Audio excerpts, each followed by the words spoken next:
Good morning student.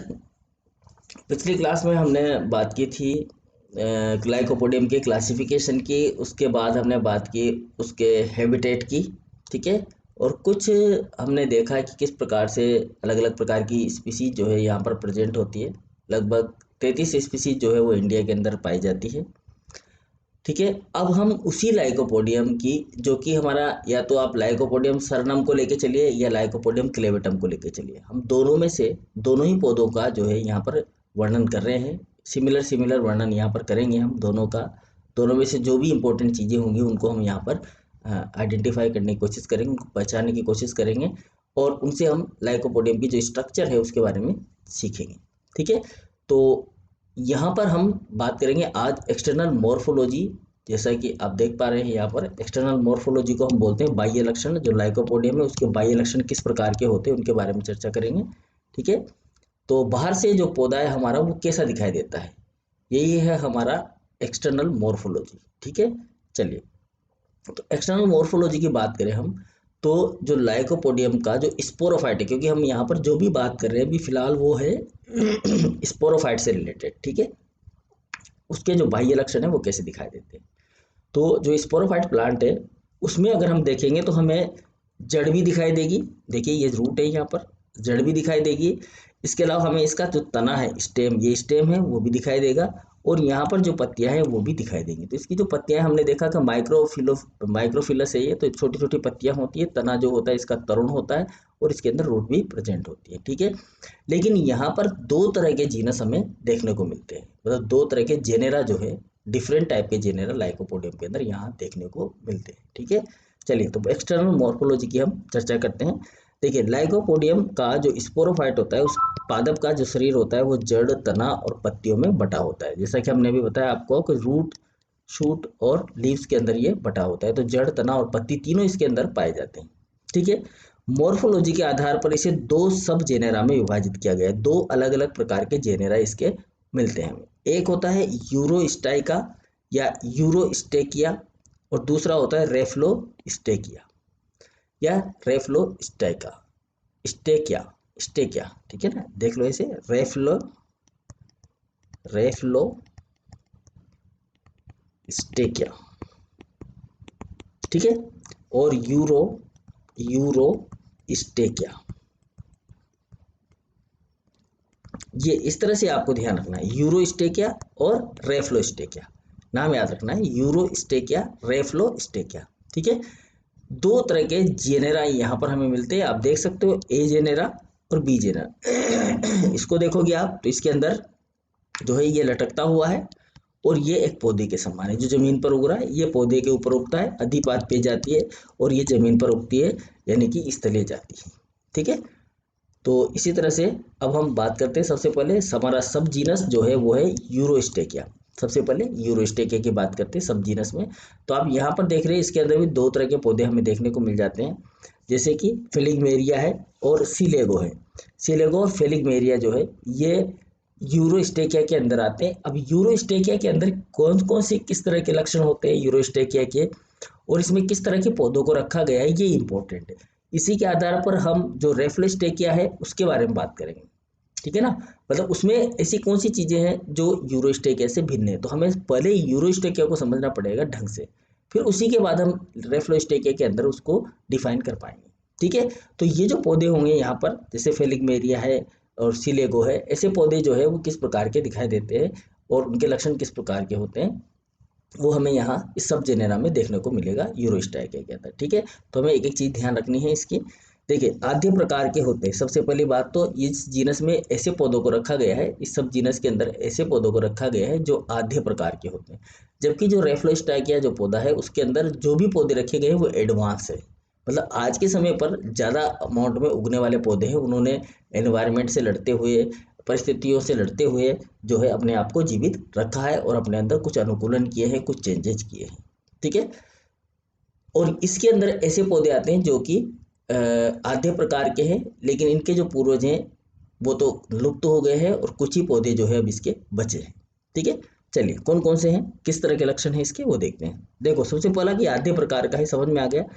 ये उधरु अथवा अधिपाद पे होते हैं। उधरु का मतलब जैसे ये पौधा देख रहे हो आप, ये खड़ा हुआ है तो ये उधरु हो गया, और ये हो गया अधिपाद पे क्योंकि ये लटकता हुआ दिख रहा है हमें। तो जो लटकता हुआ है वो अधिपाद पे, और जो खड़ा जमीन के ऊपर खड़ा होकर सीधा ग्रो करता है वो उधरु पौधा होता है। ठीक है, इनमें जो तना होता है वो सीधा खड़ा अथवा लटकता हुआ होता है। तो अगर उधरु पादप पे तो तना सीधा खड़ा हुआ होगा, और अधिपाद पे जातियां है तो तना कैसा होगा, लटकता हुआ होगा। ठीक है, तने में द्विशाखन पाया जाता है। तना जो होता है वो द्विशाखित होता है। आप यहाँ देख सकते हो ये तना जो होता है इसका हर बार यहाँ पर दो शाखाओं में बट रहा है, तो इसे कहा जाता है द्विशाखन। ठीक है, यानी कि तना यहाँ से चला, यहाँ पर जाते जाते यहाँ से बीच में से एक शाखा और बन गई, इसे कहेंगे द्विशाखन। तो इसके जो तने होते हैं यूरोस्टाइके की खास बात होती है कि इसमें द्विशाखन पाया जाता है। ठीक है, मूल तने के आधारीय भाग से उत्पन्न होती है। यहाँ पर जितनी भी मूल होती है वो मूल जो होती है वो तने के आधारीय भाग से उत्पन्न होती है। केवल जो उसका जो बेस पार्ट होता है वहीं से मूल उत्पन्न होती है। ठीक है, इसमें फोलियज लीव तथा स्पोरोफिल लगभग समान आकार की होती है। ये इसकी सबसे इंपॉर्टेंट खासियत होती है इस सब जीनस यूरोस्टेके की, कि इसकी जो सामान्य पर्ण है, फोलियस पर्ण को बोलते हैं हम सामान्य पर्ण, और स्पोरोफिल जो होती है बीजाणु पर्ण। तो ये फोलियज लीव को हम क्या बोलते हैं, सामान्य पर्ण, सामान्य जो पत्ती है वो, और जो स्पोरोफिल है वो है बीजाणु पर्ण। वो क्या है भाई, बीजाणु पर्ण। ठीक है, तो ये जो बीजाणु पर्ण है स्पोरोफिल और फोलियस जो लीफ है, ये दोनों क्या होती है, समान आकार की होती है। यानी कि हम पता नहीं लगा सकते इसके अंदर जल्दी से कि स्पोरोफिल बनने वाली पत्ती कौन सी होगी और फोलियस लीफ कौन सी होगी। ठीक है, इसमें जो स्पोरोफिल होती है वो सघन शंकु यानी कि कॉम्पैक्ट कोन नहीं बनाती है, यानी कि शंकु का निर्माण इसमें नहीं होता है। जो यूरोस्टाइकिया है उसके अंदर शंकु का निर्माण नहीं होता है। इसकी जगह पर क्या होता है, यहाँ पर ये जो सारी की सारी जो स्पोरोफिल टाइप की जो पत्तियां होती है वो एक साथ जमा हो जाती है और एक छोटा सा बंच बना लेती है पत्तियों का, जैसे कि आप यहाँ पर इसके ऊपर देख पा रहे होंगे। इस जगह पर इस तरह का बंच बना लेती है, लेकिन कोन का फॉर्मेशन नहीं करती है। ठीक है ना, जो स्ट्रोबिलाई होती है उसका फॉर्मेशन यहाँ पर नहीं होता है। इसमें कायिक जनन होता है, और वो कायिक जनन किसके द्वारा होता है, बुलबिल्स के द्वारा होता है। बुलबिल क्या होती है, बुलबिल को हम बोलते हैं पत्र प्रकलिका। पत्र प्रकलिका, बुलबिल को कहा जाता है पत्र प्रकलिका। तो इसके द्वारा यहाँ पर जो होता है जनन होता है। ठीक है, और ये जो जनन होता है ये होता है कायिक जनन। ठीक है, उदाहरण देखेंगे तो उदाहरण इसके सिलेगो, सुबुलेटम और कॉम्पैक्टम और फ्लेगमेरिया। ठीक है, तो फ्लेगमेरिया लटकती हुई जाती होगी हमारी, और सिलेगो जो है वो उधर हो जाती होगी, ध्यान रखना है।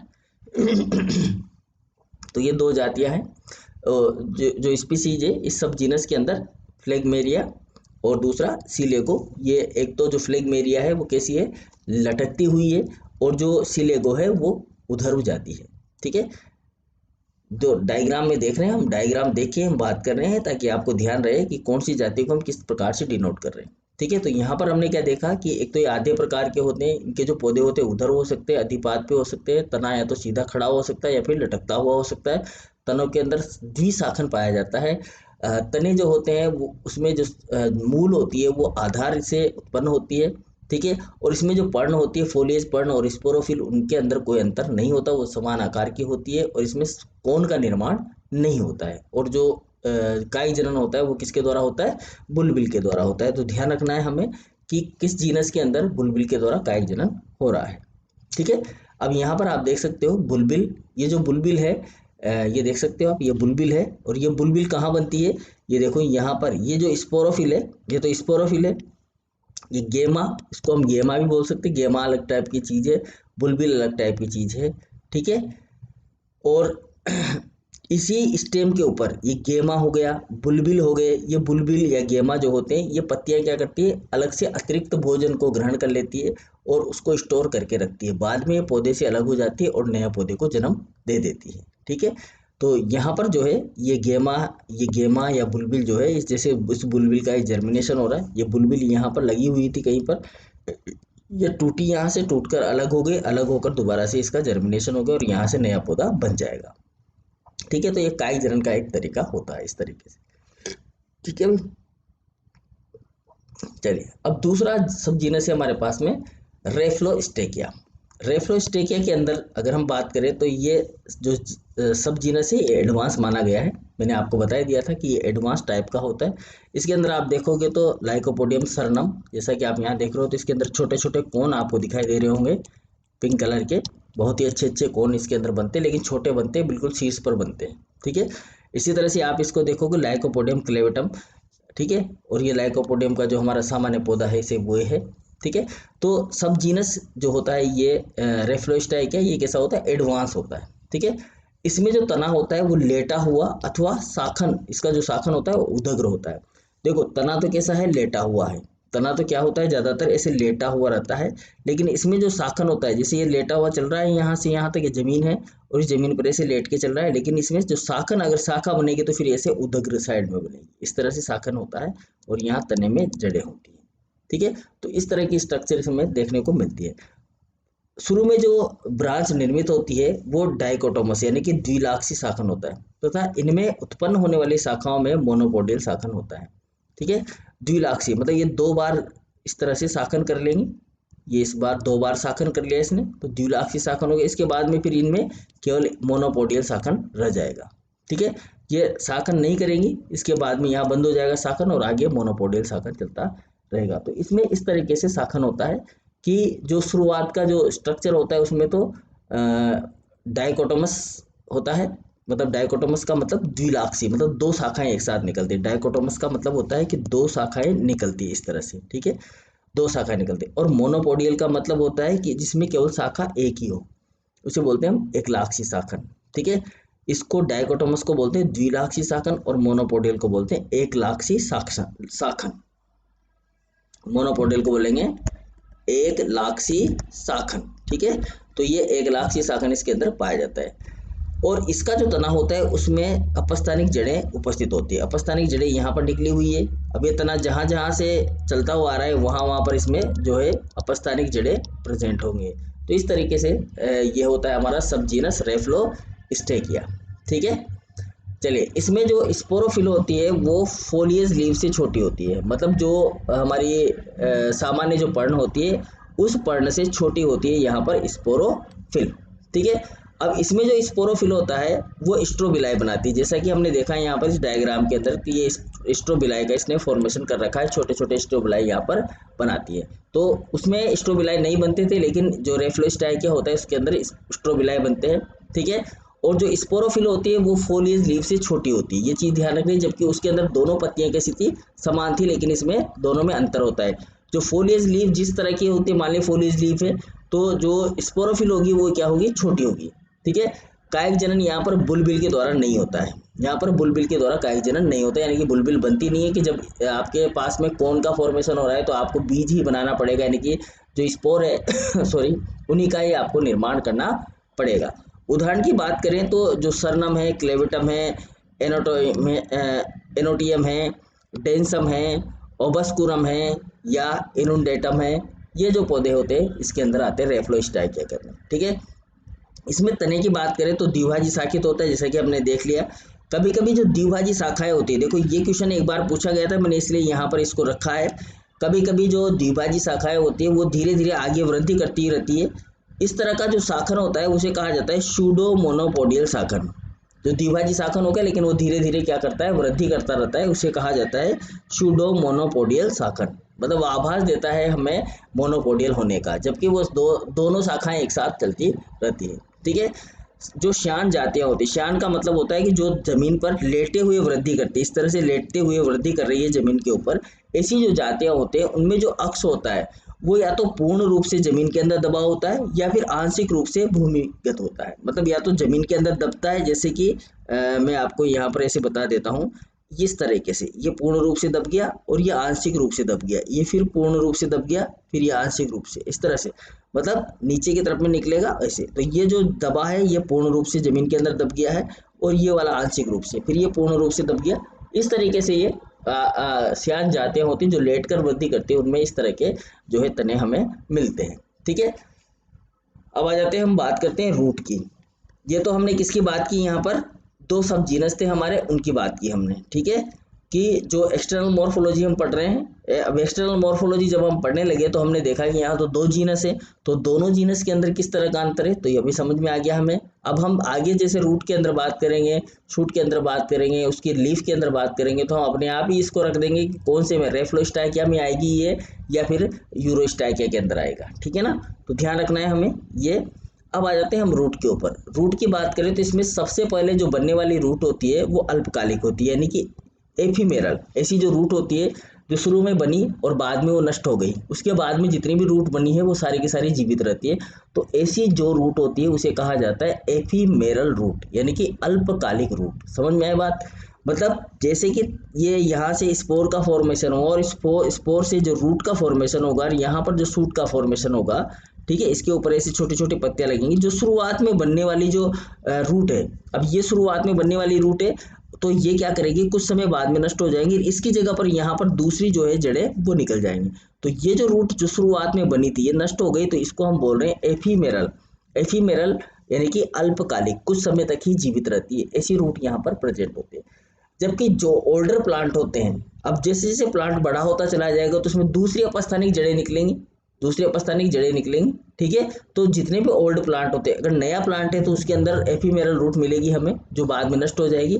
लेकिन जो ओल्ड प्लांट हो जाएंगे उनके अंदर जो हमें रूट मिलेगी वो होगी एडवेंटियस रूट। इसलिए हम ये बोलते हैं कि जो लाइकोपोडियम होता है उसके अंदर रूट जो होती है वो एडवेंटियस होते हैं, यानी कि अपस्थानिक जड़ें यहाँ पर पाई जाती है, ठीक है। अब जो यूरोस्टाइकिया होता है, यूरोस्टाइकिया में एडवेंटियस रूट एक्सिस के बेसल पार्ट से उत्पन्न होती है, ध्यान रखना है ये बात। जबकि रेफ्लोस्टाइकिया में रूट या तो एकल या समूह में स्टेम के नीचे से एक्रोपिटिकली यानी कि उधरवर्ती रूप से विकसित होती है। समझ में आए बात, नहीं आए, चलो इसको समझते हैं पहले, ठीक है। देखो ये कह रहा है कि जो यूरोस्टाइकिया होता है उसके अंदर जो एडवेंटियस रूट होती है वो उसका जो एक्सिस होता है, जैसे ये इसका एक्सिस है, मान लेते हैं ये प्लांट का तना है, ठीक है। इस तने का जो ये एक्सिस है, जो इसका जो अक्ष भाग होता है वहां के इसके जो बेसल पार्ट होता है इससे उत्पन्न होती है, ठीक है। जबकि जो रेफ्लोस्टाइकिया है, रेफ्लोस्टाइकिया की बात करोगे तो ये मान लेते हैं हम रेफ्लोस्टाइकिया का ये तना है, ठीक है। इसमें जो रूट होगी या तो वो एकल होगी यानी कि या तो अकेली निकलेगी, या फिर वो समूह में निकलेगी, और जो समूह में निकलेगी वो उधरवर्ती ऐसे ऐसे इस तरीके से ये उगेगी, ये इस तरीके से निकलती है रूट्स।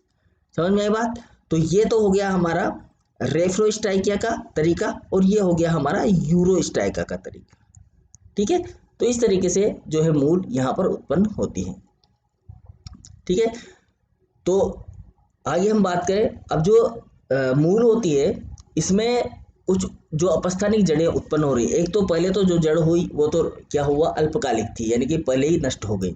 लेकिन जो दूसरी जड़ें होती है वो कहाँ से उगती है, तो वो जो जड़ें होती है वो पेरीसाइकिल से विकसित होती है। पेरीसाइकिल कहाँ होता है, देखो अभी हमने किसी भी प्रकार का कोई भी तना या तने का जो काट है वो नहीं पढ़ा है, तो मैं आपको थोड़ा सा इसके बारे में बता देता हूँ कि कहाँ पर क्या क्या चीज़ होती है, ठीक है। तो देखो पहले या तो आप इस डायग्राम में देख लो, या फिर हम नया डायग्राम एक ले लेते हैं यहाँ पर, मतलब खाली स्थान खाली जगह ले लेते हैं, ठीक है। उस पर हम यहाँ पर ड्रॉ कर लेते हैं, किस तरह से आपको दिखाई देगा ये सारी चीज़ें, ठीक है। देखो ये है, सबसे पहले हम बात करें तो ये होती है एपिडर्मिस, ठीक है। इसको मैं क्या बोलूँ, एपिडर्मिस बोल दूँ। तो ये हो गया हमारा एपिडर्मिस, ठीक है।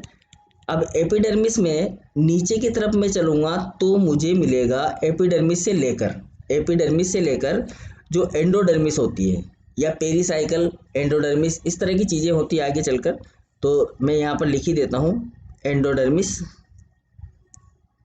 एंडोडर्मिस, यहाँ तक का जो भाग होता है वो कहलाता है कॉर्टेक्स, ठीक है। क्या कहलाता है वो, कॉर्टेक्स कहलाता है, ठीक है। इसके नीचे होता है पेरीसाइकल, इसके नीचे क्या होता है, पेरीसाइकल। वैसे हम सब पढ़ चुके हैं ये स्टेम का, जब हमने क्लासिफिकेशन वो किया था हमने स्टील का क्लासिफिकेशन, तो उसमें हम सारी चीज़ें की थी, पेरीसाइकल, ठीक है। अब इसके जो पेरीसाइकल होता है यहाँ पर ही सारी चीज़ें प्रेजेंट होती है, यहाँ पर ही जाइलम होता है और फ्लोएम होता है। तो फ्लोएम और ये हो गया हमारा जाइलम। तो ये चीज़ें हमें ध्यान रखनी है कि कहाँ कहाँ पर क्या क्या होता है, समझ में आए बात। तो जो पेरीसाइकल होता है, पेरीसाइकल कहाँ पर है, यहाँ पर है। तो इस पेरीसाइकल से ये रूट का फॉर्मेशन होता है, जो एडवेंटियस रूट होती है ना वो ऐसे निकलती है यहाँ से, पेरीसाइकिल से ऐसे एडवेंटियस रूट का फॉर्मेशन होता है। समझ में आ गई बात। तो ये जो पेरीसाइकिल होता है, इस पेरीसाइकिल से एडवेंटियस रूट निकलती है। इसीलिए कभी कभी जब हम ज़्यादा पुराने पौधे को काटते हैं तो हमें इन रूट्स के जो पार्ट होते हैं वो यहाँ इस कोर्टेक्स के अंदर मिलते हैं, ठीक है। तो ये जो रूट होती है पेरिसाइकल से निकलते हैं, कभी कभी जो रूट्स होती है वो कोर्टेक्स से निकलती है, क्योंकि उन रूट्स को बोलते हैं कोर्टिकल रूट। उन रूट्स को हम क्या बोलते हैं, कोर्टिकल रूट बोलते हैं, जो कि कोर्टेक्स के अंदर से निकलती है, ठीक है। अब ये भी क्या कर रही है, ये पेरिसाइकल से तो निकल रही है लेकिन जा कहाँ से रही है, कोर्टेक्स वाले भाग से जा रही है, इसलिए इसका जो भाग होता है, ये वाला भाग जो होता है, ये कोर्टिकल भाग कहलाता है, ठीक है ना। कोर्टिकल, कोर्टेक्स से ही बना हुआ है कोर्टिकल, ठीक है। समझ में आया बात, ठीक है। लेकिन कभी कभी ये एंडोडर्मिस से भी विकसित होती है, तो ऐसा नहीं है कि केवल जो है पेरिसाइकल से विकसित हो, एंडोडर्मिस से भी ये विकसित हो जाती है, ठीक है। तो ये जो जड़ें होती है कहाँ कहाँ से विकसित होती है, अपस्थानिक जड़ें पेरिसाइकल से और एंडोडर्मिस से, तो दो जगह से ये जो जड़ें हैं यहाँ से विकसित होती है। ये सीधी कोर्टेक्स से बाहर नहीं निकलती, बल्कि ये लंबवत क्रम में बाहर आती है, ठीक है ना। डायरेक्ट ऐसे नहीं है कि इसको फाड़ के बाहर चली जाएंगी, ये क्या करती है, ऐसे घूमती घूमती घूमती घामती ऐसे ऐसे बाहर आती है। कैसे आएगी, देखो यहाँ पर आगे हम डायग्राम में देखेंगे, कहीं डायग्राम होगा आगे, जब हम इंटरनल स्ट्रक्चर पढ़ेंगे वहाँ पर आपको बताएंगे कैसे ये बाहर आती है। ये यहाँ से घुसती अंदर, अंदर घुसते हुए फिर ये यहाँ से बाहर निकलने की कोशिश करती है इस तरीके से। इसलिए इसके अंदर हमें ऐसे घूम घूम के आती है, इसके अंदर आपको दिखेगा डायग्राम में जब हम देखेंगे, तो ऐसे घूमती हुई रहती है, घूमती हुई निकलती है बाहर की तरफ में इस तरीके से, ठीक है। डायरेक्ट नहीं आती बाहर कोर्टेक्स से, घूमते हुए बाहर आती है, इसलिए ज़्यादा पहचानने में नहीं आती कि कोर्टेक्स से ही निकल रही है, वो एंडोडर्मिस से निकल रही है या पेरिसाइकल से निकल रही है। कभी कभी इनको ऐसा आभास देती है जैसे ये कोर्टेक्स से निकल रही है, ठीक है। जिसके कारण जब हम टीएस काटते हैं स्टेम के टीएस सेक्शन में हमें कोर्टेक्स में अनेक जड़ें दिखाई देती है। जो जब हम टीएस काटेंगे तो हमें ये जो जड़ें हैं यहाँ पर कोर्टेक्स भाग में दिखाई देंगी, ठीक है ना। मतलब ऐसा नहीं है कि डायरेक्ट कोर्टेक्स से बाहर आ जाती है, सीधी घूमते घामते आती है, तो ये कोर्टेक्स के अंदर फंसी रहती है। जब हम इसका सेक्शन काटते हैं तो हमें जड़ों के जो चिन्ह हैं वो कोर्टेक्स के अंदर दिखाई देते हैं जब हम स्टेम का टीएस काटते हैं, ठीक है। ऐसी जड़ों को हम बोलते हैं कोर्टिकल रूट। कौन सी रूट बोलते हैं, कोर्टिकल रूट। समझ में आ गई बात, अभी जो मैंने बताया वही कहानी यहाँ पर लिखी हुई है, ठीक है। तो याद रखना है हमें कि जो लाइकोपोडियम होता है उसके अंदर जो जड़ें होती है वो कहाँ से उत्पन्न होती है, अपस्थानिक जड़ें कहाँ से उत्पन्न होती है, तो वो पेरिसाइकल से या फिर एंडोडर्मिस से उत्पन्न होती है। और जो पेरिसाइकल से एंडोडर्मिस से उत्पन्न होने वाली जड़ें हैं वो कोर्टेक्स से होती हुई बाहर निकलती है। इसलिए हमें टीएस, जो स्टेम का जो टीएस होता है उसमें बहुत सारी कोर्टेक्स के अंदर जड़ें दिखाई देती है। उन जड़ों को हम बोलते हैं कोर्टिकल रूट। क्या बोलते हैं उन्हें हम, कोर्टिकल रूट, ठीक है। अब आ जाते हैं हम स्टेम के ऊपर। ये तो हुई हमारे किसकी बात, बाहर की, हम मोर्फोलॉजी की बात कर रहे हैं, तो रूट की बात हो गई। अब हम बात करते हैं स्टेम की। स्टेम की बात करेंगे तो स्टेम जो होता है वो तरुण और बेलनाकार होता है। राइजोमेटस होता है। राइजोमेटस का मतलब है कि जो जैसे मान लो रेंग जा रहा है तना, तो उसके अंदर ऐसे राइजोम निकले हुए होते हैं, ऐसे ये राइजोम निकले हुए होते हैं, जड़नुमा संरचनाएं निकली होती है, उन्हें बोला जाता है राइजोमेटस, ठीक है। इसलिए हम इस तने को बोलते हैं राइजोमेटस, यानी कि इस तने पर जगह जगह पर क्या है, राइजोम लगे हुए हैं, यानी कि जड़ें लगी हुई है, ठीक है। तना जो होता है या तो सीधा खड़ा अथवा लटका हुआ होता है, जैसा कि हमने देखा यूरोस्टाइकिया के अंदर, तथा क्रीपिंग यानी कि रेंगता हुआ रहता है, जो किसके अंदर पाया जाता है, रेफ्लोस्टाइकिया के अंदर। ये हम देख चुके हैं, समझ चुके हैं दोनों चीजें, यूरोस्टाइकिया और रेफ्लोस्टाइकिया। तो यहाँ अगर हम तने की बात करें तो तना कैसा है, तरुण है, बेलनाकार है, राइजोमेटस है। समझ में आया, तना सीधा खड़ा हुआ हो सकता है, तना लटका हुआ हो सकता है, ठीक है। यह अव्यवस्थित रूप से अथवा सघन रूप से शाखित होता है, या तो इसका कोई पैटर्न नहीं होता, या फिर पैटर्न होता है तो एक स्पेसिफिक होता है। जैसे यहाँ देख रहे हो तो इसका कोई स्पेसिफिक पैटर्न नहीं होता है। यहाँ पर आप देख रहे हो तो इसमें कोई स्पेसिफिक पैटर्न नहीं, लेकिन कुछ पौधों में एक स्पेसिफिक पैटर्न होता है। जैसे यहाँ पर सघन रूप से शाखित हो रहा है, तो कुछ पौधे ऐसे होते हैं जिनमें जो शाखन होता है वह एक स्पेसिफिक तरीके से होता है, ठीक है। इनमें शाखन सामान्यतया डाइकोटोमस प्रकार का होता है, किंतु कभी कभी ये मोनोपोडियल भी होता है। अभी हमने पढ़ा मोनोपोडियल कैसे होगा, डाइकोटोमस कैसे होगा। डाइकोटोमस मतलब द्विलाक्षी शाखन, मोनोपोडियल का मतलब एक लाक्षी शाखन, मतलब एक ही शाखा निकलेगी उसको एक लाक्षी बोलेंगे। जब दो शाखाएं एक जगह से निकल रही है तो उसको द्विलाक्षी शाखन बोलेंगे। तो इसमें जो शाखन होता है वो अलग अलग प्रकार का हो सकता है, डाइकोटोमस प्रकार का हो सकता है या फिर मोनोपोडियल प्रकार का भी हो सकता है, ठीक है। असमान प्रकार का शाखन जो होता है रिप्रोडक्टिव ब्रांच, जैसे कि बुलबिल अथवा गेमी के बनने के समय होता है। जब असमान प्रकार का शाखन हो, एक तो समान प्रकार से निकल रहा है वो तो ठीक है, लेकिन जब प्रतिकूल परिस्थितियां आती है, ध्यान समझने वाली बात है, जब पौधों के लिए प्रतिकूल परिस्थितियां आती है तो वो क्या करता है, जल्दी से जल्दी भोजन को बटोरना शुरू करता है और जल्दी जल्दी उसको स्टोर करने की कोशिश करता है। जैसे जैसे वो इसको स्टोर करता जाता है तो बुलबिल या गेमी का फॉर्मेशन होना शुरू होता है। उस समय पर जो शाखन होता है वो जो रिप्रोडक्टिव ब्रांच, जैसे मान लो जब शाखन होता है तो वो अनियंत्रित प्रकार का होता है, असमान प्रकार का होता है। इसी प्रकार से जब हम रिप्रोडक्टिव ऑर्गन का फॉर्मेशन होने लग जाता है, जैसे कि कौन का बनना है, कौन का फॉर्मेशन हो रहा है, ठीक है, उस समय भी क्या होता है, इस तरह का शाखन देखने को मिलता है। तो तीन जो कारण होते हैं जिनकी वजह से असमान प्रकार का अव्यवस्थित रूप का शाखन यहाँ पर देखने को मिलता है स्टेम के अंदर। तीन कारण कौन से? पहला कारण है एक तो रिप्रोडक्टिव ब्रांच का फॉर्मेशन। रिप्रोडक्टिव ब्रांच किसे बोलेंगे? जिसके ऊपर स्ट्रोबिलाई लगने वाले हैं, ठीक है, यानी कि जिसके ऊपर स्पोर का फॉर्मेशन होगा, यानी कि ऐसी ब्रांच जिस पर स्पोरोफिल लगेंगे, ठीक है। तो ऐसी जो रिप्रोडक्टिव ब्रांच होगी उन उस समय अनियमित यानी कि असमान प्रकार का शाखन हमें देखने को मिलेगा। दूसरा बुलबिल बनते हैं उस समय, और तीसरा गेमी बनने के समय हमें इस प्रकार का शाखन देखने को मिलता है। तो अब हमें देखने वाली जो इम्पोर्टेंट बात है, जो याद रखनी है, वो क्या है? वो ये है कि जिसका जो तना होता है वो बेलनाकार है, राइजोमेटर से सीधा खड़ा हुआ या लटका हुआ रहता है, ये हम देख चुके हैं। अव्यवस्थित रूप से सघन या सघन रूप से शाखित होता है, ठीक है। इसमें दोनों ही प्रकार का शाखन मिलता है, डाइकोटोमस भी और मोनोपोडियल भी। लेकिन असमान प्रकार का शाखन कब होता है? जब रिप्रोडक्टिव ब्रांच का फॉर्मेशन हो रहा हो, जैसे कि बुलबिल, गेमी, इनके बनने के समय, ठीक है। चलिए, लीव्स की बात करें तो जो इसकी जो पत्तियां होती हैं वो पत्तियां होती है इसकी स्मॉल। अभी हमने देखा माइक्रोफिलस के अंदर हम इसको रख रहे हैं, तो इसकी जो पत्तियां होंगी वो कैसी होंगी? छोटी होंगी, ठीक है। तो स्मॉल जो है लीव्स इसके अंदर मिलती है, सिंपल होती है, सरल प्रकार की पर्ण होती है, ठीक है। यहाँ आप देख सकते हो इलिग्युएट। इलिग्युएट का मतलब होता है जीविका रहित पर्ण। जीविका रहित पर्ण का मतलब होता है जैसे ये पर्ण है और इस पर्ण के ऊपर एक छोटी सी पत्ती लगी हो, इसको बोलते हैं लिग्यूल। इसको क्या बोलते हैं? लीगुल। तो यहाँ पर ई लिगुलेट यानी कि इसके ऊपर लीगुल नहीं पाई जाती, ठीक है। सीजल, सीजल का मतलब होता है अवृंत। देखो, एक तो पत्ती होती है जिसके ऊपर ऐसे व्रंत होता है, तो इसको तो बोलेंगे व्रंत युक्त पत्ती, और इसको बोलेंगे अव्रंत पत्ती। अगर ये यहाँ पर लग रही है तो इसको क्या बोलेंगे? अव्रंत पत्ती। समझ में आया? तो अव्रंत होती है, कोई व्रंत नहीं होता, डंठल नहीं होता जिसको हम बोलते हैं डंठल, तो वो यहाँ पर नहीं होता है, ठीक है। इसमें कोई किसी प्रकार का पैटर्न नहीं होता है, किसका? वेनस सिस्टम यहाँ पर देखने को नहीं मिलता है। तीसरी चीज, लिग्यूल यहाँ पर प्रेजेंट नहीं होता है। अब इसमें जो पर्णफलक होता है, पर्णफलक हम बोलते हैं इसको, इस वाले भाग को बोला जाता है पर्णफलक। पूरा का पूरा ये जो भाग है, ये पूरा का पूरा भाग कहलाता है पर्णफलक का, ठीक है। ये जो पर्णफलक होता है इसका, ये पर्णफलक होता है यहाँ पर सकरा, और आधारीय भाग पर होता है चौड़ा। मतलब जो पत्ती निकलेगी, आप इस पत्ती को देखो, इस तरह की दिखाई देगी हमें। यहाँ पर ज्यादातर जो पत्तियां होती है उनके अंदर जो पर्णफलक होता है वो कैसा होता है? देखो, ये इस तरह का होता है, इस तरह का, और ये पत्ती यहाँ पर लगती है, ठीक है। इसका जो आधार भाग होता है वो चौड़ा होता है, और इसका जो ऊपर का भाग होता है वो कैसा होता है? सकरा होता है, ठीक है। पत्तियां जो होती है वो सपाट होती है, लेकिन कभी कभी इनमें दांतेदार मार्जिन पाया जाता है। जैसे कि आप देख रहे हो यहाँ पर ये पत्ती तो सपाट है, लेकिन ऐसी जो पत्तियां हैं, कुछ पत्तियां होती है जिनके ऊपर दांतेदार मार्जिन, इस तरह का मार्जिन पाया जाता है। जैसे ये पत्ती है, जैसे नीम की पत्ती होती है, नीम की पत्ती के ऊपर मार्जिन पाया जाता है, इसी प्रकार का मार्जिन यहाँ पर पाया जाता है। तो ये दांतेदार मार्जिन यहाँ पर पाया जाता है, ठीक है। और ऐसा किसमें पाया जाता है? सेरेटम के अंदर पाया जाता है।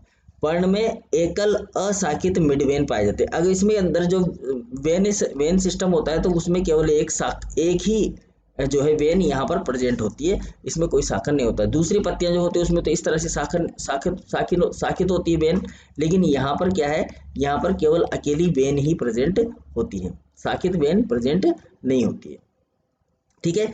पर्ण के आकार की बात करें तो 2 से 10 मिलीमीटर की होती है, बहुत ही छोटी होती है। 2 से 10 मिलीमीटर, आप समझ सकते हो कितनी छोटी पर्ण होती है। किंतु जो मेंडिकेनम है, उस मेंडियोकेनम में जो पत्तियां होती है वो 25 से 30 मिलीमीटर लंबी होती है। 25 से 30 मिलीमीटर लंबी का मतलब हो गया 3 सेंटीमीटर की पत्ती, ठीक है। 2 से 10 mm का मतलब हो गया 1 सेंटीमीटर की पत्ती। 10 mm में 1 सेंटीमीटर होता है, 10 मिलीमीटर में 1 सेंटीमीटर होता है। तो छोटी जो पत्तियां होती है उनका आकार कितना होता है? बहुत ही छोटा होता है, माइन्यूट होता है, 1 सेंटीमीटर जैसा होता है। जबकि जो बड़ी पत्तियां होती है उनका आकार जो होता है 2 से लेकर 2.5 से लेकर 3 सेंटीमीटर तक का हो सकता है। जबकि जो लाइकोपोडियम डेंसम में, उसमें बहुत ही छोटी सल्कनुमा पत्तियां होती है, बिल्कुल छोटी छोटी सल्कनुमा पत्तियां यहाँ पर उपस्थित होती है, ठीक है। तो इसमें हमने जाना 3 चीजें। क्या क्या जाना, देखो इसमें हमने जाना कि जो पत्तियां होती है वो स्मॉल होती है, सिंपल होती है, इरेगुलेट होती है। ठीक है, मार्जिन इसमें नहीं, मार्जिन भी हो सकता है और सपाट पत्तियां भी हो सकती है। पत्तियां जो है वो आधार भाग से लगी होती है, इनका आकार बहुत ही छोटा होता है। ठीक है, ये 3 चीजें हमें ध्यान रखनी है यहाँ पर। आगे चलिए, इनमें जो क्लोजली स्पाइरल वर्ल्ड अथवा अपोजिट डेकुसेट, यानी कि जिसको हम बोलते हैं चतुष्क पर्ण विन्यास पाया जाता है। देखो ये सारे के सारे यहाँ बने हुए हैं। ठीक है, स्पाइरल, स्पाइरल की बात करें हम तो ये इस तरह का होता है स्पाइरल, यानी कि ऐसे है ना, स्पाइरल यानी कि इस तरह से स्पाइरली स्पाइरली स्पाइरल, ये स्पाइरल मतलब पत्तियां जो है वो इस तरीके से लगी हुई रहेंगी स्पाइरली। ठीक है, वर्ल्ड, वर्ल्ड का मतलब होता है इसे गुच्छे के रूप में इस तरह से फूल फूल के नुमा गोलाकार तरीके से लगी हुई वर्ल्ड। ठीक है, अपोजिट जैसे एक दूसरे के सम्मुख, इसको बोलेंगे सम्मुख। ठीक है सॉरी, डेकुसेट, डेकुसेट का मतलब बोलेंगे चतुष्क, चतुष्क मतलब चार चार पत्तियों का एक समूह लगा रहेगा, उसे बोलेंगे चतुष्क। ठीक है, इस तरह का जो सिस्टम है यहाँ पर पाया जाता है। समझ में आया बात? तो ये तो है स्पाइरल, इसको आप समझ लो, ये है स्पाइरल। जैसे एक पत्तियां लगी, एक पत्तियां लगी, फिर एक पत्तियां लगी, एक पत्तियां लगी, एक पत्तियां लगी, तो ये तो हो गया आपका स्पाइरल। ठीक है, ये हो गया आपका अपोजिट, अपोजिट। ठीक है, ये हो गया आपका डेक्यूसेट, डेक्यूसेट। ठीक है, और ये हो गया आपका वर्ल्ड, वर्ल्ड। ठीक है, तो ये इस प्रकार के पत्तियां का जो पर्ण विन्यास होता है ये यहाँ पर देखने को मिलता है। ठीक है, अब जो लाइकोपोडियम की जातियां होती है उनमें ज्यादातर जो जातियां होती है उनमें जो तना होता है वो चपटा होता है। ठीक है, तो वो इस तरह के जो चपटे जो तने वाले जो पौधे होते हैं उनमें जो पत्तियां होती है वो डाइमोर्फिज्म दर्शाती है। डाइमोर्फिज्म का मतलब होता है द्विरूपता। कभी पत्ती लंबी हो सकती है, कोई पत्ती छोटी हो सकती है, कोई पत्ती मोटी हो सकती है, कोई पत्ती का आकार बड़ा हो सकता है। इस तरह का डायमोर्फिज्म दिखाएगी, मतलब द्विरूपता दिखाएगी। एक पत्ती किस तरह की होगी, दूसरी पत्ती उसके अलग प्रकार की होगी। ठीक है, समझ में आया बात? तो जो लाइकोपोडियम की कुछ जातियां होती है जिनमें तना कैसा हो, चपटा हो। जैसे इस तरह का चपटा तना है, मान लेते हैं इस तरह का चपटा तना है उसका, ये चपटा तना हो। ठीक है, अब इस तरीके के चपटे तने वाली जितनी भी जातियां होती है उनमें डायमोर्फिज्म देखने को मिलता है हमें पत्तियों के अंदर। जैसे कि यहाँ से लगने वाली पत्ती जो होगी वो छोटी होगी, और यहाँ से लगने वाली पत्ती जो होगी वो आधारीय पत्ती, उसका जो आधार होगा वो काफी बड़ा होगा। तो इस तरह की डायमोर्फिज्म वो दर्शाती है। इनमें जो पार्श्व शाखा है उसमें जो पत्तियों पत्तियों की 4 वर्टिकल रो होती है।